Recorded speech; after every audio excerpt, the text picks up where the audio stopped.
आज हम वर्णमाला भाग 2 देखेंगे।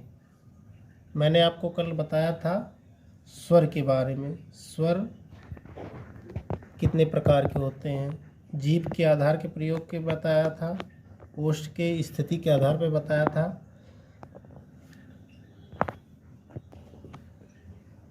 आज हम व्यंजन को देखेंगे। व्यंजन किसे कहते हैं? जो अक्षर स्वर की सहायता से बोले जाते हैं,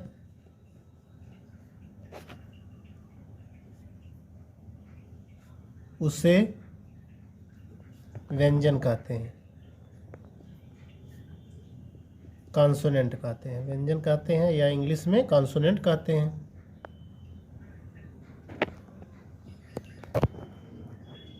जैसे क,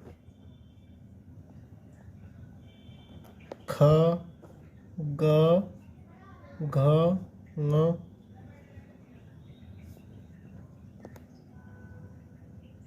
च, छ, ज, झ, ञ, ट, ठ, ड, ढ, ड़, त, थ, द, ध, न, प, फ, ब, भ, म, य, र, ल, व, स,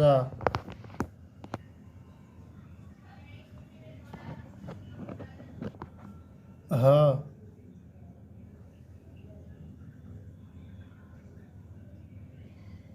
इसमें हलंत लगा रहता है। ये व्यंजन है। अगर हलंत हट जाता है तो उसमें स्वर का ध्वनि आने लगता है।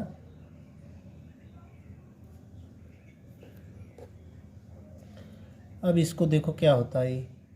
इसको क वर्ग कहते हैं। क वर्ग, इसे क वर्ग बोला जाता है। क वर्ग, इसे च वर्ग,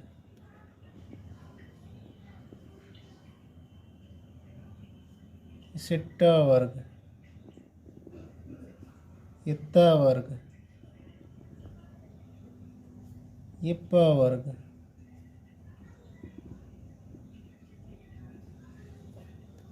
कहने का अर्थ है पहला लेटर को उसके हम वर्ग से इंडिकेट कर रहे हैं कि पहला ही जो अक्षर है उसको पूरे अक्षर को इंडिकेट करेगा। जैसे क,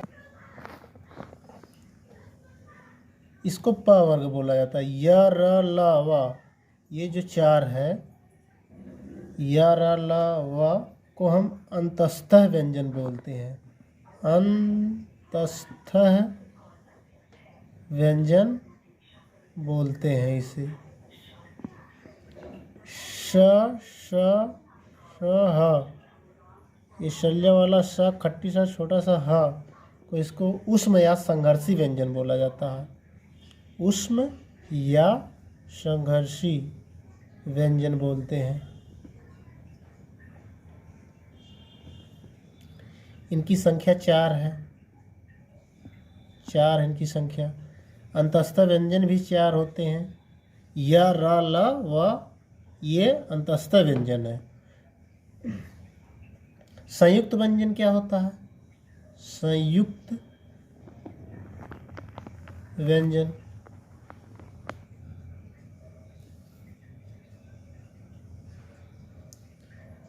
हम जानते हैं क्षत्रिय वाला छ, त्र, स्र, श्रमिक वाला स्र, ज्ञ, ये दो या दो से अधिक अक्षरों से मिलकर बना होता है, इसलिए इसे संयुक्त व्यंजन बोलते हैं। इनकी संख्या भी कितनी होती है? 4 होती है। द्विगुण व्यंजन। द्विगुण व्यंजन किसे कहते हैं? जो अक्षर शब्द बनाने में अलग अलग तरह से ध्वनि या गुण प्रकट करता हो, उसे द्विगुण व्यंजन कहते हैं। एग्जाम्पल के तौर पे मैं देखना चाहूँगा ड ढ। उदाहरण एक शब्द मैं लिख करके बता देता हूँ आपको, जैसे ढोलक। ढोलक ढोलक ढोलक में यहाँ बिंदी नहीं रहता है, लेकिन अभी हम लिखेंगे अनपढ़। अनपढ़ तो यहाँ बिंदी लगा रहता है। तो ये दो तरह, ढा जो है दो तरह की यूज हुआ। ढोलक ढा यहाँ बिंदी नहीं है, लेकिन अनपढ़ में यहाँ बिंदी है। इससे क्या जाहिर होता है कि ये ढा जो है दो तरह का गुण प्रकट कर रहा है, ढोलक में और अनपढ़ में। आप यहाँ देख सकते हैं। इस तरह ड़ा भी दो प्रकार का गुण शो करता है, इसलिए इसे द्विगुण व्यंजन कहते हैं। व्यंजनों का वर्गीकरण कैसे किया जाता है, ये मैं आपको बताता हूँ। व्यंजनों का वर्गीकरण कैसे करते हैं आखिरकार? व्यंजनों का वर्गीकरण नंबर 1, घोषत्व के आधार पर। घोषत्व के आधार पर, घोषत्व के आधार पर क अघोष व्यंजन। अघोष व्यंजन। अघोष व्यंजन किसे कहते हैं?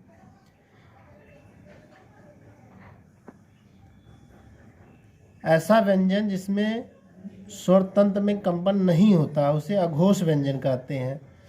हर वर्ग का पहला और दूसरा व्यंजन अघोष व्यंजन कहलाता है।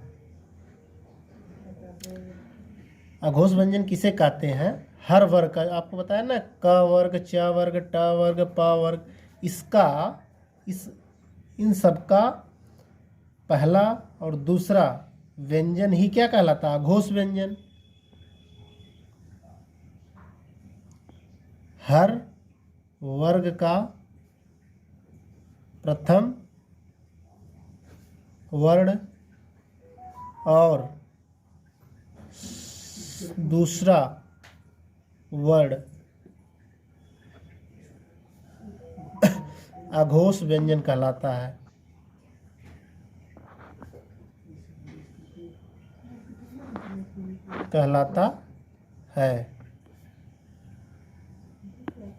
इसके साथ साथ श, श, स, ये तीनों भी अघोष व्यंजन कहलाते हैं।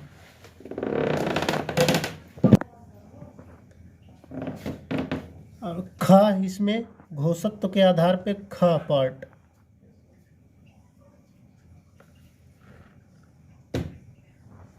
सघोष, सघोष व्यंजन या घोष व्यंजन किसे कहते हैं?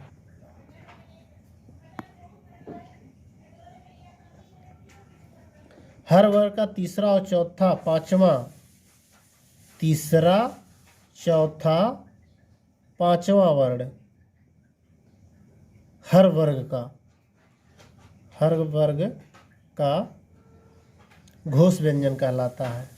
साथ साथ में य, र, ल,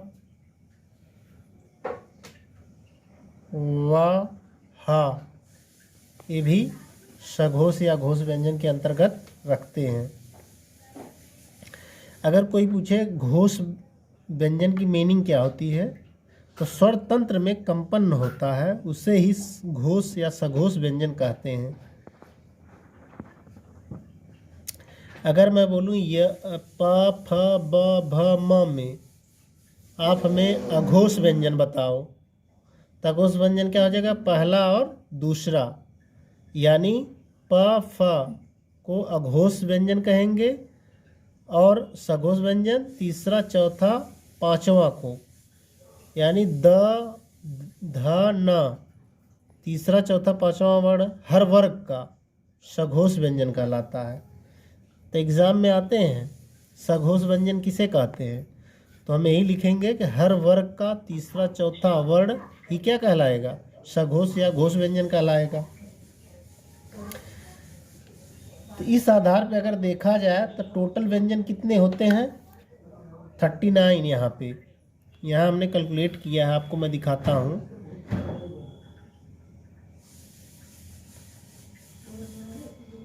टोटल अगर व्यंजन की बात हम करें, टोटल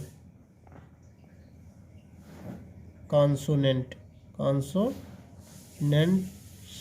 या व्यंजन कितने हो जाएंगे, 39।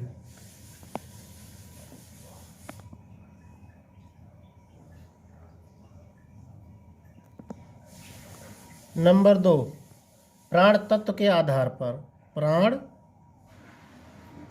तत्व के आधार पर व्यंजन को कितने वर्गों में बांटा गया है। क अल्प प्राण, हर वर्ग का पहला तीसरा पांचवा, हर वर्ग का पहला तीसरा पांचवा वर्ण तथा य र ल व ये सब अल्प प्राण के अंतर्गत आते हैं।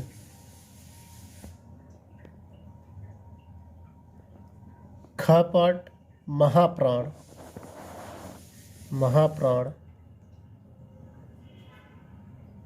हर वर्ग का दूसरा चौथा वर्ण ही महाप्राण कहलाता है। साथ साथ में श ह ये 4 वर्ण महाप्राण के अंतर्गत आते हैं। हर वर्ग का दूसरा और चौथा वर्ण, साथ साथ में ये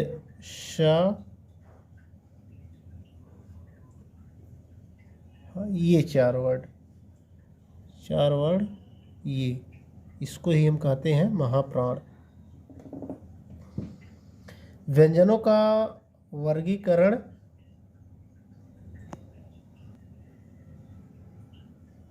तक होता है।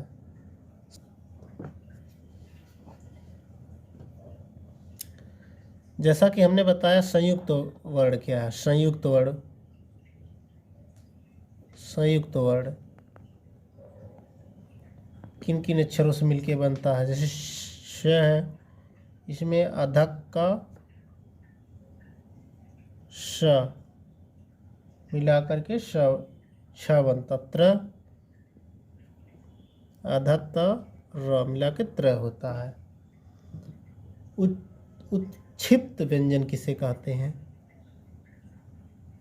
उत्क्षिप्त व्यंजन क्या होता है, अगर एग्जाम में आ जाए तो श्रमिक वाला श्र और ज्ञा को उत्क्षिप्त व्यंजन बोला जाता है। श्र कैसे बनता है, शल्य वाला श रा को मिलाकर के श्र बनता है। ज्ञा ज या मिलाकर के ज्ञा बनता है। ऑलरेडी हम द्विगुण व्यंजन के विषय में बता दिए। ढ ड़ द्विगुण व्यंजन होते हैं, उसका एग्जाम्पल भी बता दिया था। जैसे डकार द्विगुण व्यंजन, एग्जाम्पल यहाँ हम लिख देते हैं आपके लिए। द्विगुण व्यंजन के उदाहरण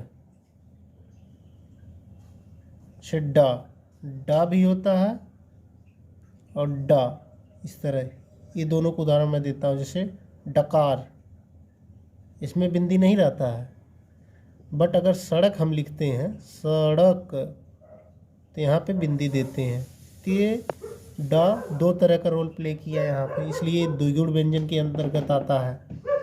इसी प्रकार आपको ढ और ढ का मैंने उदाहरण दे रहा हूँ। जैसे ढोलक, ढोलक में नीचे बिंदी नहीं लिखते हैं, बट अनपढ़, अनपढ़ में यहाँ बिंदी दिया जाता है, इसलिए ये शब्द द्विगुण व्यंजन कहलाता है। अक्षर, तो वर्ण हमने आपको ऑलरेडी रिवीजन के तौर पे मैं बताता हूँ। वर्ण दो प्रकार का है, स्वर और व्यंजन।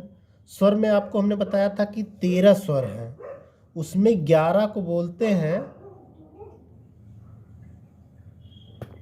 13 स्वर बताया था। अगर रिवीजन होता है हमारा, स्वर 13 है, इसको हमने 11 + 2 बोला था।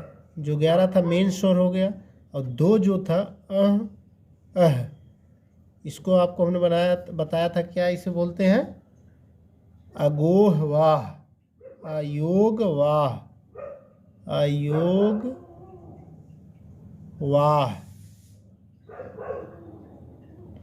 इसे अनुस्वार बोलते हैं, अनुस्वार। इसे विसर्ग बोला जाता है, जैसा आप जानते हैं, ऑलरेडी हमने पढ़ा चुका है पिछली वीडियो में, विसर्ग। तो कुछ क्वेश्चन हमारे पास है, इसी में आपसे डिस्कस कर लेते हैं। वर्ण किसे कहते हैं? अगर कोई पूछता है प्रश्न के तौर पर, वर्ण किसे कहते हैं, तो आम तौर पे ध्वन को ही क्या कहते हैं, वर्ण। जब किसी ध्वन को लिखते हैं तो उसे ही वर्ण कहते हैं। बोलने या लिखने की सबसे छोटी इकाई ध्वनि, जिसे वर्ण ही कहते हैं, वर्ण कहा जाता है। वर्ण एक तरह से लिखित रूप होता है, लिखित रूप ध्वनि का, ध्वनि का जो लिखित रूप ही वर्ण कहलाता है। तो कोई पूछे ध्वनि क्या है?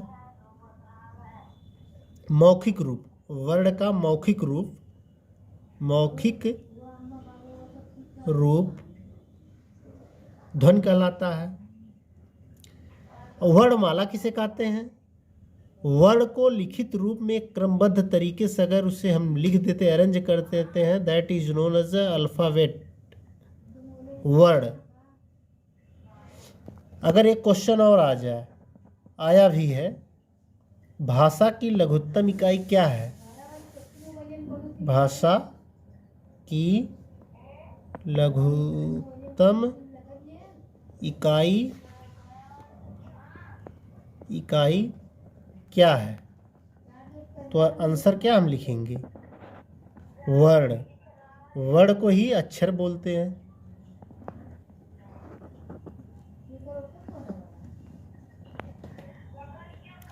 अच्छा, एक सीरीज अगर मैं तैयार करता हूँ, श्रेणी बनाता हूँ, जैसे भाषा है, भाषा किससे मिलके बनी होगी? वाक्य।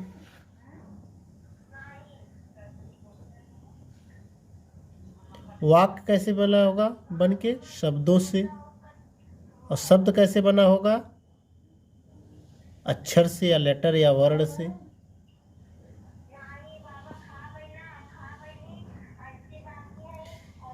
सबसे छोटी इकाई unit of language, smallest unit of language.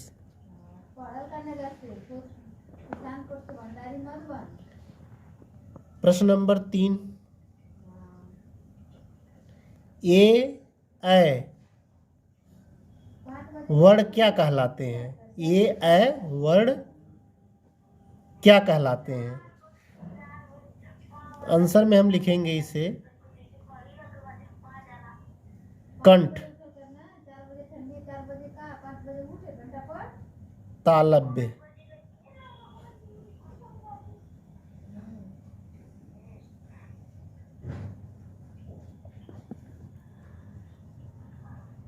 अ, ई, उ, री। हम जानते हैं अ प्लस अ मिलके आ प्लस ई मिलके ए, आ प्लस ई मिलके ए बन जाता है। रिवीजन के तौर पे मैं आगे आपको बता देता हूँ। क वर्ग को बोलते हैं कंठ वर्ग, कंठ, क्योंकि ये गले से बोला जाता है, कंठ। च वर्ग को तालु वर्ग बोला जाता है, कंठ वर्ग, इसको तालु वर्ग। ट ठ ड ढ को दंत मूर्धा, मूर्धा वर्ण।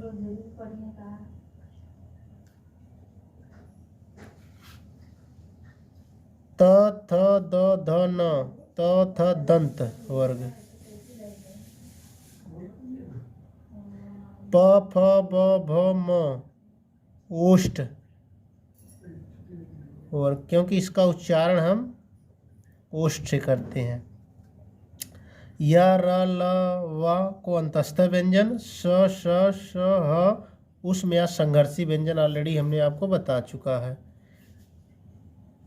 उच्चारण के आधार पे किस तरह वर्णों को विभाजित किया गया है ये आपको बता दिए। आज के वीडियो में बस इतना ही। नमस्कार।